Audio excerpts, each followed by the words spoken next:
Hey guys, so today we're going to undo something and we're going to redo it with something that's a little bit different. I have my power system that's very powerful, but I am getting ready to sell the van and I do not want to sell my big power system. So I'm going to replace it with something that's almost as capable, but it is smaller and it's much easier to use. So let's give that a shot.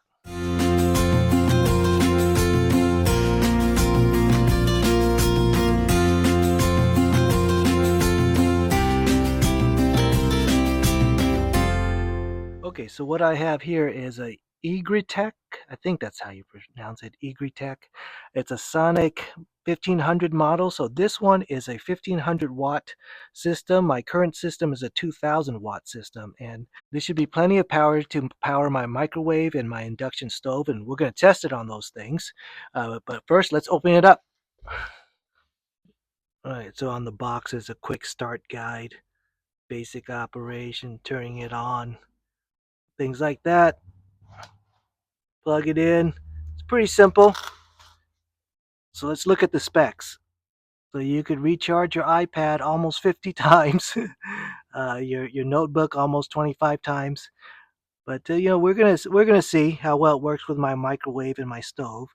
So the the power is 1500 watts, and it's a 1619 watt hour lithium iron phosphate battery. So I think that should be plenty.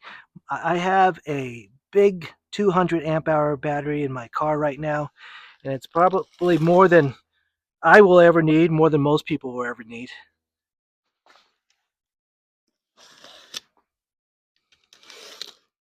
Okay, let's see what comes in here.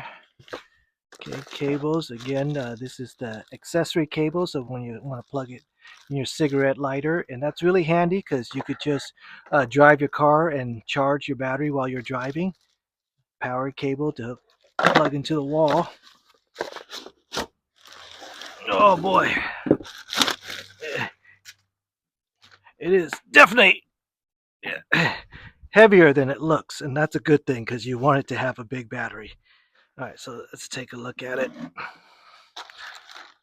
Here's the manual.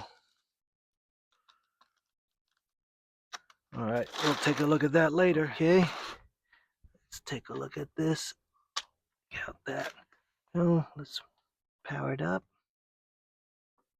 Okay, it's on. Let's move it out of the glare. That's much better. So you can see there's 56% right now. It comes with 4 USB ports, 2 USB-Cs and 2 USB-As. Here's the cigarette accessory port.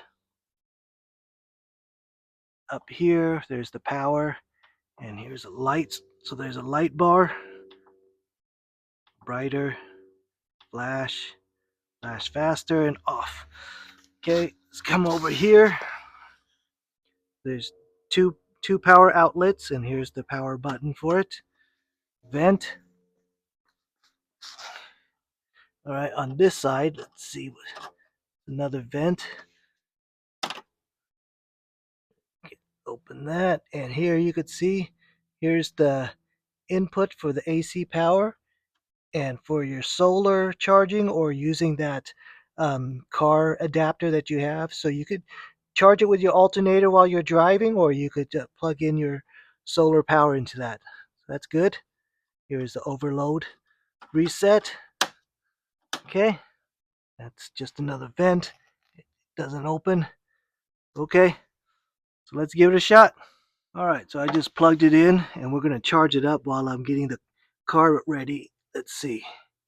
So you could see it's charging, and it estimates 57 minutes to finish charging, close to around 1300 watts. All right, so let's let that charge while I take out the old system. All right, so as I mentioned, I am getting ready to sell the car, so I don't want to sell this system because I want to keep it for other things, and plus there's it's a lot more complicated, the wiring, and I just don't want the new person to do anything bad. I feel safer if it stays with me, so I'm going to swap it out. So let's take a look at what's there. Okay, so I'm going to be removing all this stuff. It's a big, powerful system. with the big battery. And I was thinking about doing an AC unit in here, but I guess I'm not going to do that. But that's why I got the big batteries, because I had plans of AC. But since I'm not going to do that, I just don't need a battery that big. So let's take everything out.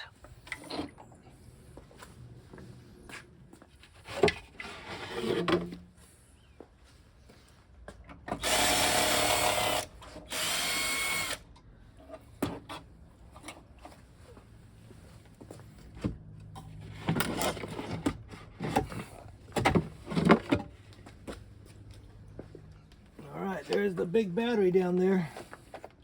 Get it all out.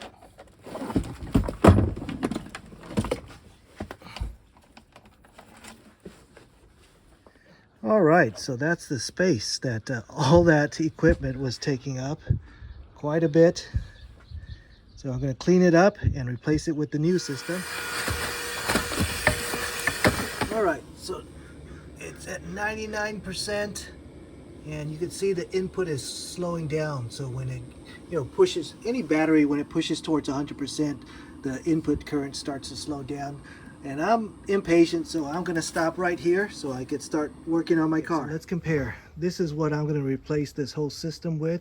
Yes, this battery is going to take a lot longer to drain than that battery, but again, I'm not going to run a AC unit anymore like I was dreaming about, so I just don't need something this big anymore. So let's go with that. All right, so let's see how I want to do this. I want to be able to see the battery percentage. The drawback is that I didn't build it around this system, or else I would have made it wider. But if I just leave it like this, I actually could still see the battery from this side. So that's good. All right, so remember we had this port right here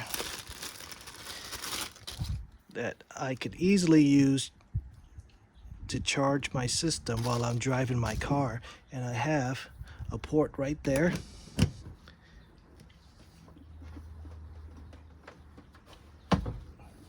And I could just charge my battery while I'm driving. Just by doing that, I don't even need solar panels if I don't want to use them, but I do have them, so I'm going to hook that up. Just wanted to show you guys. Okay, so here's where I'm going to get a little lazy. My old solar panels, SAE.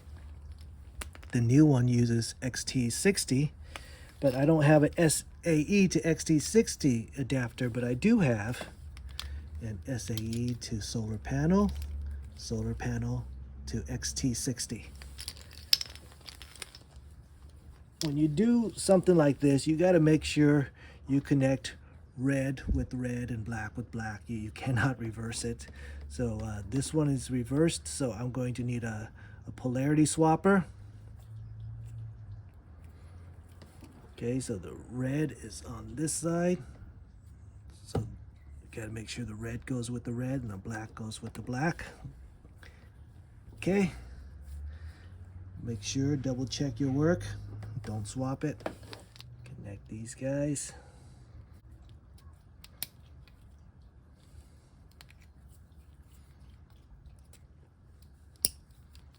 Okay. And now I have my XT60 port to plug into my power station. It is a very cloudy day today. Let's see if it registers. All right, so you can see the input is only 16 watts right now because it's so cloudy, but it's working, so that's good.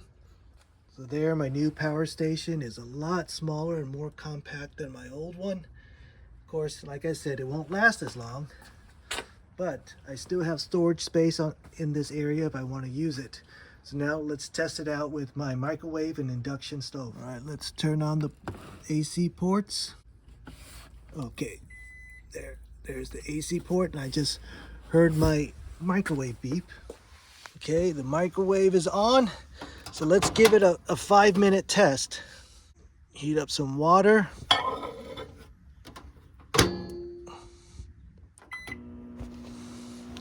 Now remember, it was at 99, so let's see after 5 minutes how much the battery goes down. Okay, this power station is saying it's using over 1100 watts as it's powering the microwave. All right, the microwave is done. Okay, it's definitely hot and steamy. Okay, I don't want to touch it right now. Let's go see. Okay, so it was at 99% and now it's at 93%. So it only used 6% to cook 5 minutes in the microwave. That's pretty darn good. All right, so in addition to my microwave, you guys know, I have my induction stove down here. So let's run this sucker. All right, let's see, we'll turn this thing on. And let's get a pan on it because it won't work without some metal on top. We get a cast iron pan on it. Okay, so the P is P5, that's the highest. Oh no. Okay, P9, I'm sorry, P9 is the highest. And at the highest setting, let's see what it's burning. Oh wow, look at that. This thing is capable of handling 1600 watts, over 1600. That's the highest setting of this stove, but you know, for the most part, I think I go on power 5, I think. Let's see what that is. Okay, that's just over 1000 on P5. So that's perfect. I could run the microwave, heat up some water, and use my induction stove with this little power pack right here. Really powerful little guy.